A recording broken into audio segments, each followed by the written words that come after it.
Hi everyone, आज के current affairs में आपका स्वागत है। आज का पहला करंट अफेयर्स है, किस स्वतंत्रता सेनानी की जयंती को पराक्रम दिवस के रूप में मनाया जाता है? Option A Jawaharlal Nehru, option B Subhash Chandra Bose, option C Bhagat Singh या ऑप्शन डी सरदार पटेल। इसका सही जवाब हो जाएगा सुभाष चंद्र बोस। चलिए देखते हैं न्यूज में क्यों है। नेताजी सुभाष चंद्र बोस की 128वीं जयंती पर उनकी विरासत का सम्मान करने के लिए पराक्रम दिवस 2025 मनाया जाएगा 23 जनवरी को। उड़ीसा के मुख्यमंत्री मोहन चरण मांझी ने 23 जनवरी 2025 को नेताजी के जन्म स्थल कटक में इस कार्यक्रम का उद्घाटन करेंगे। चलिए जानते हैं नेताजी सुभाष चंद्र बोस के बारे में। इनका जन्म 23 जनवरी 1897 को कटक में हुआ था, उड़ीसा राज्य में। इनका शिक्षा प्रेसिडेंसी कॉलेज और स्कॉटिश चर्च कॉलेज कोलकाता में हुई थी। भारतीय राष्ट्रीय कांग्रेस में 1938 से 1939 में अध्यक्ष बने थे। नेताजी 1939 में कांग्रेस से अलग होकर के फॉरवर्ड ब्लॉक नामक संगठन की स्थापना की और जापान जर्मनी के सहयोग से आजाद हिंद फौज का गठन किया और दिल्ली चलो नारा भी उन्हीं के द्वारा दिया गया है।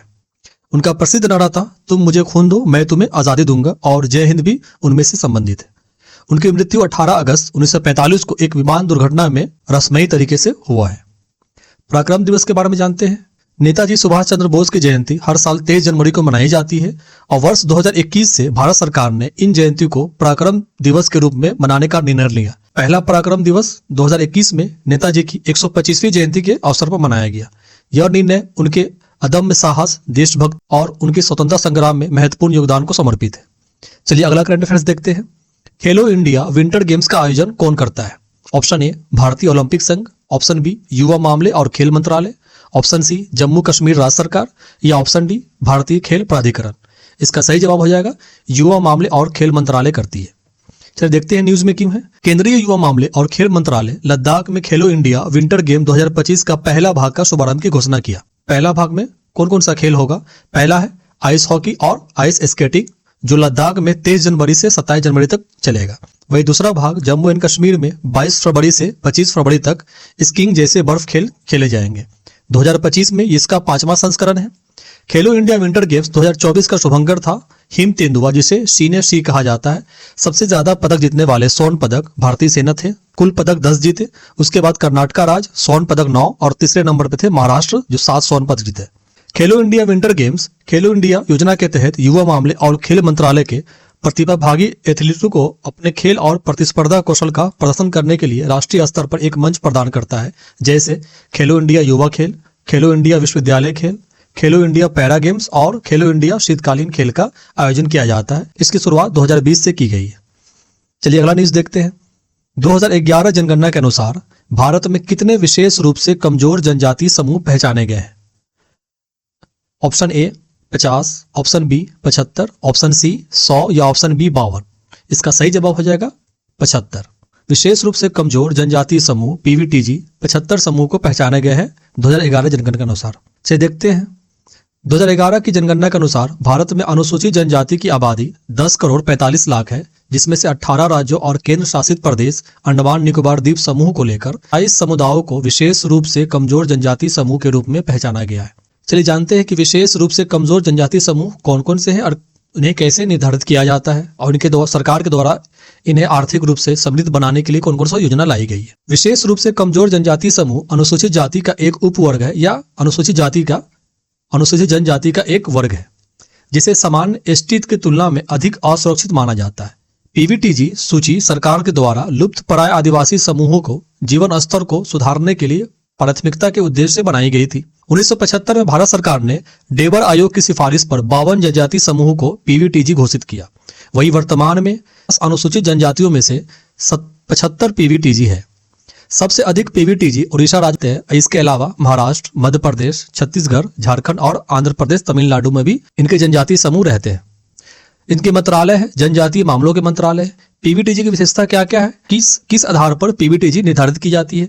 पहले देखी जाती है कि इन जनजातीय समूह में उनकी जनसंख्या या तो घटती जाती है या स्थिर रहती है। इनकी जो प्रौद्योगिकी है वो पूर्व कृषि काल की है। साक्षरता स्तर अत्यंत निम्न है और अर्थव्यवस्था निर्वाह स्तर अर्थात केवल खाने पीने के जुगाड़ हो जाता है। पीवीटीजी योजना भारत सरकार के द्वारा कौन कौन से लाई गई, इसके बारे में देखते हैं। पहला था पीवीटीजी विकास मिशन। भारत सरकार ने उनकी सामाजिक और आर्थिक स्थिति को सुधारने के लिए 2023-24 में घोषणा की थी। वही प्रधानमंत्री जनजातीय आदिवासी न्याय महाअभियान पीएम जनमन, इसे नवंबर 2023 में लॉन्च किया गया था। इस योजना का लक्ष्य था 2026 तक 4,90,000 पीवीटीजी परिवारों तक इस योजना को पहुंचाना, जैसे सुरक्षित आवास, स्वच्छ पेयजल, स्वच्छता, स्वास्थ्य सेवा, शिक्षा, सड़क इत्यादि। चलिए देखते हैं अगला सवाल। हाल ही में तमिलनाडु के तटीय क्षेत्र में किस कछुए की प्रजाति की मृत्यु पाई गई है?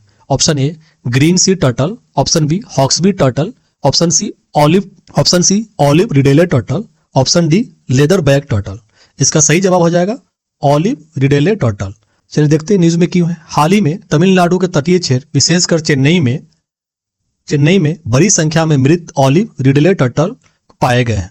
इनकी मृत्यु मछली पकड़ने वाले जाल में फंस करके घोंसले निर्माण के समय होती है। यह प्रजाति दुनिया के सबसे छोटे समुद्री कछुओं में से एक है, जो अपने अनोखी सामूहिक घोंसले के लिए जानी जाती है। इस घोंसले को अरबीडा कहा जाता है। इसे याद रखेंगे, इस घोंसले को अरबीडा कहा जाता है। ऑलिव रिडेले कछुआ दुनिया भर में पाए जाते हैं और लुप्त प्राय प्रजाति अधिनियम के तहत सूचीबद्ध है। कछुओं को संरक्षण के लिए कौन कौन से उपाय किए गए देखते हैं।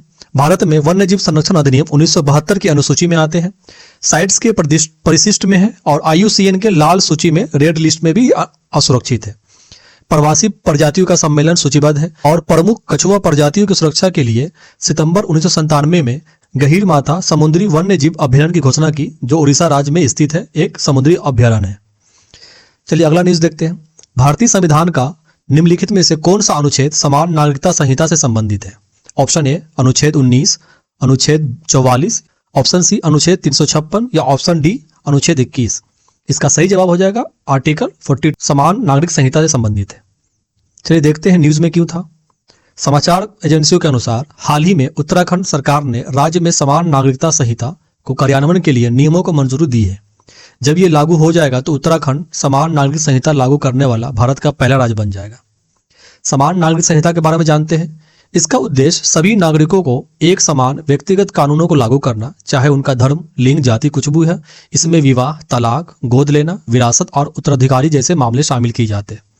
संवैधानिक प्रावधान क्या है? भारतीय संविधान के भाग 4 अनुच्छेद 44 के अंतर्गत राज्य के नीति निर्देशक तत्व में राज्य को संपूर्ण भारत में नागरिकों के लिए समान नागरिक संहिता सुनिश्चित करने का प्रावधान किया गया है। वही वर्तमान में क्या स्थिति है? वर्तमान में विवाह, तलाक, गोद लेना, विरासत, उत्तराधिकारी जैसे मामले संबंधित धार्मिक कानूनों द्वारा शासित होती है। केवल गोवा में पुर्तगाली नागरिक संहिता जो 1867 में बनाई गई थी, ये संहिता का प्रावधान किया गया है। इस समान नागरिक संहिता को लागू करने में कौन कौन सी चुनौती और कठिनाई आएगी, उसे हम देखते हैं। पहला है कि व्यक्तिगत अधिकारों और राज्य के हस्तक्षेप के बीच संतुलन सुनिश्चित करना होगा। भारतीय संविधान के भाग 3 मूल अधिकार में अनुच्छेद 25 में धर्म की स्वतंत्रता की गारंटी दी गई है। वही 5वीं और 6ठी अनुसूची में जनजातीय रीति रिवाजों और विश्वासों को सुरक्षा सुनिश्चित की गई है। धार्मिक समूह और समाज के द्वारा विरोध किया जा रहा है इस आधार पर कि इससे उनके धार्मिक कानूनों और रीति रिवाजों में हस्तक्षेप हो सकता है, जिससे सामाजिक तनाव पैदा हो सकते हैं। चलिए देखते हैं अगला सवाल। निम्नलिखित में से कौन सा प्रोजेक्ट चीन पाकिस्तान आर्थिक गलियारे को जोड़ता है? ऑप्शन ए पोर्ट कासिम और युआन प्रांत, ऑप्शन बी गद्दानी पोर्ट और फ्यूजियान प्रांत, ऑप्शन सी ओरमारा पोर्ट और हैनान प्रांत, या ऑप्शन डी ग्वादर पोर्ट और जिंगजियांग प्रांत। इसका सही जवाब हो जाएगा ऑप्शन डी ग्वादर पोर्ट और जिंगजियांग प्रांत। हाल ही में पाकिस्तान ने 60 अरब अमेरिकी डॉलर के चीन और पाकिस्तान आर्थिक गलियारे के दूसरे चरण की शुरुआत करने के लिए चीन के साथ एक समझौता पर हस्ताक्षर किया गया है। चीन पाकिस्तान आर्थिक गलियारा, जो पाकिस्तान के बलूचिस्तान में ग्वादर पोर्ट को चीन के जिंगजियांग प्रांत से जोड़ता है और चीन की एक बेल्ट एंड रोड इनिशिएटिव का हिस्सा है। चलिए देखते हैं चाइना पाकिस्तान इकोनॉमिक कॉरिडोर के बारे में। चाइना पाकिस्तान इकोनॉमिक कॉरिडोर चीन के उत्तरी पश्चिमी जिंगजियांग स्वायत्त क्षेत्र और पाकिस्तान के पश्चिमी प्रांत बलूचिस्तान में ग्वादर बंदरगाह को जोड़ने वाली बुनियादी ढांचा प्रोजेक्ट का 3000 किलोमीटर लंबा मार्ग है। यह पाकिस्तान और चीन के बीच एक द्विपक्षीय प्रोजेक्ट है, जिसका उद्देश्य है ऊर्जा, औद्योगिक, अन्य बुनियादी ढांचा प्रोजेक्ट के साथ राजमार्ग, रेल और पाइपलाइनों से नेटवर्क के माध्यम से पूरे पाकिस्तान में कनेक्टिविटी को बढ़ावा देना है। इससे चीन के लिए ग्वादर पोर्ट के मध्य पूर्व और अफ्रीका तक पहुंचने का रास्ता साफ हो जाएगा और जिससे चीन को हिंद महासागर तक पहुंचने में मदद मिलेगा। बदले में चीन पाकिस्तान में विकास प्रोजेक्ट का समर्थन करेगा ताकि उसकी लड़खड़ाती अर्थव्यवस्था को स्थिर किया जा सके। वही देखते हैं कि बेल्ट एंड रोड इनिशिएटिव क्या है। इसकी शुरुआत 2013 में की गई थी और इसका उद्देश्य है कि दक्षिणी पूर्वी एशिया, मध्य एशिया, खाड़ी क्षेत्र और अफ्रीका, यूरोप में भूमि और समुद्री मार्गों को नेटवर्क से जोड़ना है। भारत के द्वारा इसका विरोध किया जा रहा है। भारत इस प्रोजेक्ट का लगातार विरोध किया क्योंकि यह प्रोजेक्ट पाकिस्तान के कब्जे वाले कश्मीर में गिलगित बल्चिस्तान क्षेत्र से होकर गुजरता है। दोस्तों आज का करंट अफेयर्स में बस इतना ही था। अगर ये वीडियो पसंद आया है तो इसे लाइक करें और अपने दोस्तों को भी शेयर करें।